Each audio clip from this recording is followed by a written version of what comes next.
The Magi had the courage to set out on a journey in the hope of finding something new, unlike Herod, who was full of himself and unwilling to change his ways. Pope Francis said, "The wise men who set out from the east in search of Jesus personify all those who long for God and reflect, all those who in their lives have let their hearts be anesthetized." The Pope said January 6, the feast of the Epiphany. The Magi experienced longing. They were tired of the usual fare. They were all too familiar with, and weary of, the Herods of their own day. But there, in Bethlehem, was a promise of newness, of gratuity, he said. Thousands of people were gathered in St. Peter's Basilica as the Pope entered to the sounds of the choir singing, "Angels we have heard on high," in Latin.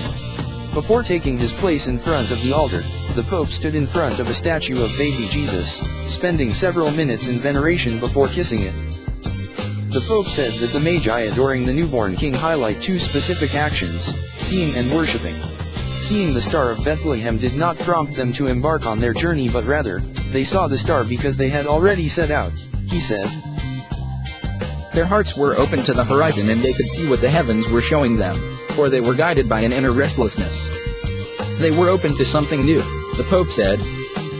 This restlessness, he continued, awakens a longing for God that exists in the hearts of all believers who know that the gospel is not an event of the past but of the present. It is holy longing for God that helps us keep alert in the face of every attempt to reduce and impoverish our life. A holy longing for God is the memory of faith, which rebels before all prophets of doom, the Pope said. Recalling the biblical figures of Simeon, the prodigal son, and Mary Magdalene, the Pope said this longing for God draws us out of our ironclad isolation, which makes us think that nothing can change, and helps us seek Christ. However, the figure of King Herod presents a different attitude of bewilderment and fear that, when confronted with something new, closes in on itself and its own achievements, its knowledge, its successes.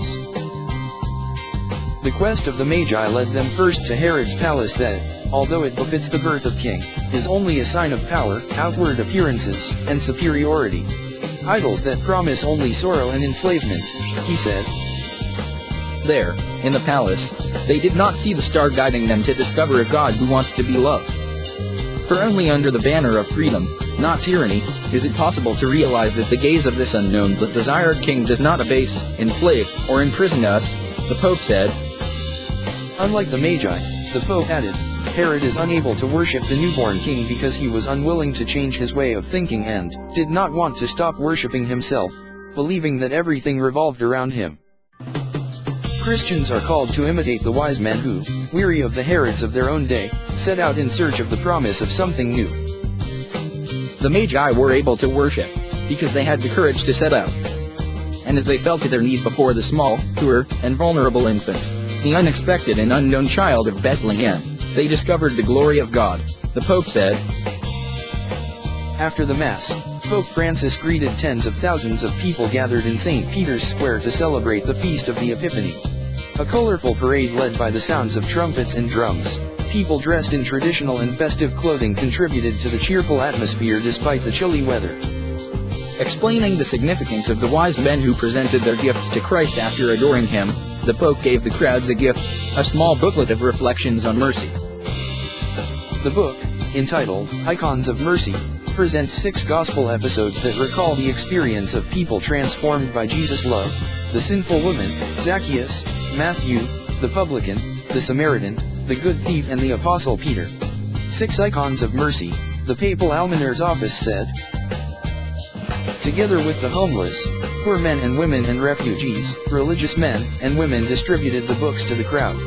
As a thank you, Pope also offered more than 300 homeless men and women sandwiches and drinks.